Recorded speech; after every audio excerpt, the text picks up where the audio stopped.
নমস্কাৰ বন্ধু বান্ধৱীসকল, আপোনালোকে এই ফটোখন দেখিছে। এই ফটোখনত থকা ল'ৰাজনৰ নাম হৈছে শ্ৰৱণ কুমাৰ, যিয়ে মাক দেউতাকক বহুত সেৱা কৰিছিল। মাক দেউতাক অন্ধ আছিল, কিন্তু গোটেই জীৱন শ্ৰৱণে মাক দেউতাকৰ সেৱা কৰিয়ে থাকিল। যিসকলে নাজানে তেওঁলোকে এই ভিডিঅ'টো শেষলৈকে ভালকৈ চাব। মই আজি কাহিনীটোত ক'বলৈ ওলাইছো শ্ৰৱণৰ মাক দেউতাক অন্ধ কেনেকৈ হ'ল এই বিষয়ে ক'ম। প্ৰথমতে আমি শ্ৰৱণৰ মাক দেউতাকৰ আগৰ জন্মৰ কথা জানিব লাগিব। এবাৰ শ্ৰৱণ কুমাৰৰ মাক দেউতাকৰ ঘৰলৈ এজন ঋষি আহিছিল আৰু সেই ঋষিজনৰ ভৰিকেইটা মাটিৰে লুটপুট হৈ লেতেৰা হৈ আছিল। শ্ৰৱণ কুমাৰৰ মাক দেউতাকে সেই ঋষিজনৰ ভৰি দুখন অতি ঘৃণা দৃষ্টিৰে চাইছিল। তাৰ পিছত তেওঁলোকে সেই ঋষিজনৰ ভৰিকেইটা ধুৱাবলৈ লৈছিল। ভৰিকেইটা ধুৱাবলৈ লওঁতে ঘিণ লগাৰ কাৰণে চকুকেইটা তেওঁলোকে মুদি লৈছিল। সেয়া দেখি ঋষিজনৰ বহুত খং উঠিল আৰু তেওঁলোকক শাপ দিলে যে তোমালোকে ইটো জনমত অন্ধ হবা। এই শাপ পাই দুইজনে ঋষিজনৰ চৰণত ধৰি ক্ষমা খুজিলে। তেতিয়া ঋষিজনে ক'লে, তোমালোকৰ ল'ৰা শ্ৰৱণ হৈ জনম হ'ব আৰু তোমালোকৰ সেৱা কৰিব। ঋষি মুনিৰ নিচিনা জ্ঞান হ'ব। তাৰ পাছত শ্ৰৱণৰ মাক দেউতাক ঋষি শান্তনু আৰু জ্ঞানমতী হৈ আকৌ জনম ল'লে। ঋষি শান্তনু আৰু জ্ঞানমতীৰ কোনো সতি সন্তান নাছিল। এবাৰ তেওঁলোক দুইজনে চোতালত বহি ল'ৰা ছোৱালী নোহোৱাৰ বিষয়ে কথা পাতি আছিল। সেই সময়তে তালৈ নাৰদ মুনি আহি ওলালহি। নাৰদ মুনিক তেওঁলোকে অতি স্নেহপূৰ্বক আদৰ সন্মান কৰিলে। সেই আদৰ সন্মান পছন্দ হৈ নাৰদ মুনিয়ে আশীৰ্বাদ দিলে, সৌভাগ্যৱতী ভৱ, আয়ুষ্মতী ভৱ, পুত্ৰৱতী ভৱ। আশীৰ্বাদ দিয়াৰ লগে লগে জ্ঞানমতীয়ে সুধিলে যে সঁচাকৈয়ে মোৰ পুত্ৰ হ'বনে? তেতিয়া নাৰদ মুনিয়ে ক'লে, পুত্ৰ সন্তান পাবৰ কাৰণে তোমালোক দুইজনে নেমিষাৰণ্য বনত এবছৰৰ কাৰণে ভগৱান ব্ৰহ্মাক ঘোৰ তপস্যা কৰিব লাগিব। এনেকৈয়ে কৈ নাৰদ মুনি গুচি গ'ল। নাৰদ মুনিৰ কথা শুনি দুইজনে বনত ব্ৰহ্মাক তপস্যা কৰিবলৈ ধৰিলে। সেই সময়ত তপস্যাত প্ৰচন্ন হৈ ব্ৰহ্মাই দৰ্শন দিলে আৰু বৰদান খুজিবলৈ ক'লে।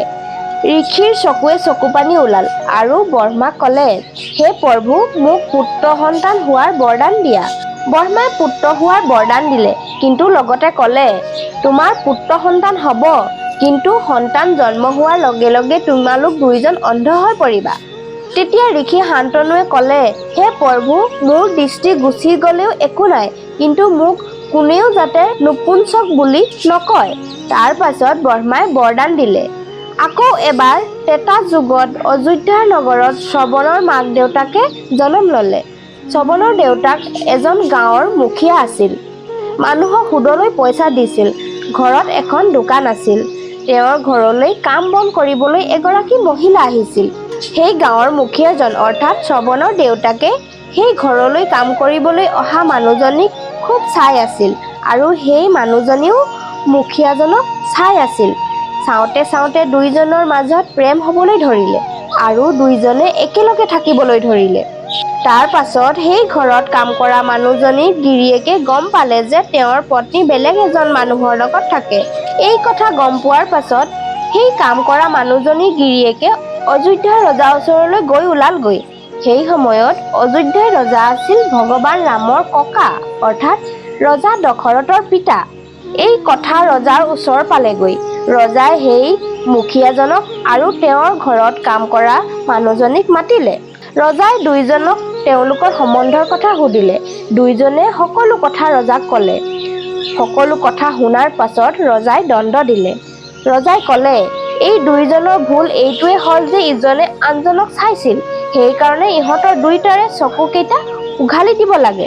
এয়াই ইহঁতৰ দণ্ড হ'ব। এই বুলি ৰজাই আদেশ দিলে। তাৰ পাছত দুইজনৰ চকুকেইটা ফুটাই পেলালে। এয়াই নহয়, ৰজাই ভাবিলে, ইহঁতক যদি গাঁৱত থাকিবলৈ দিওঁ তেন্তে নতুন প্ৰজন্মই দেখি বেয়া হ'ব। গতিকে দুইজনক গাঁৱৰ পৰা খেদি দিব লাগে। এই বুলি অন্ধ পতি-পত্নীক গাঁৱত থাকিবলৈ নিদি খেদি দিলে। তাৰ পিছত পতি-পত্নী দুয়োজনে বহু দূৰলৈ হাবিলৈ গুচি গ'ল। তাতে নদীৰ কাষত এটা সৰু ঘৰ বনাই থাকিবলৈ ধৰিলে। তাৰ পাছত পতি-পত্নী দুয়োজনৰ তেওঁলোকে কৰা ভুলৰ জ্ঞান হ'ল। সেই ভুল শুধৰাবলৈ ভগৱানৰ কাষ চাপিল, ভগৱানৰ ভক্তি কৰিবলৈ ধৰিলে। আৰু সেই ভক্তিৰ ফলত বাহ্মণ পত্নী গৰ্ভৱতী হ'ল। তাৰ পিছত শ্ৰৱণক পুত্ৰ ৰূপে পালে।